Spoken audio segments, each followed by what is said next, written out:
التماس میکنن و اینکه ماشینا وای نمیستن شاکی میشن.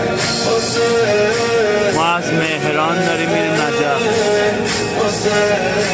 هنوز به پیاده روی نرسیدیم. اینا همه عراقی هاین که دارن میرن نجف و تو مسیرن. ساعت تقریبا 11:30-12 ظهره و این موج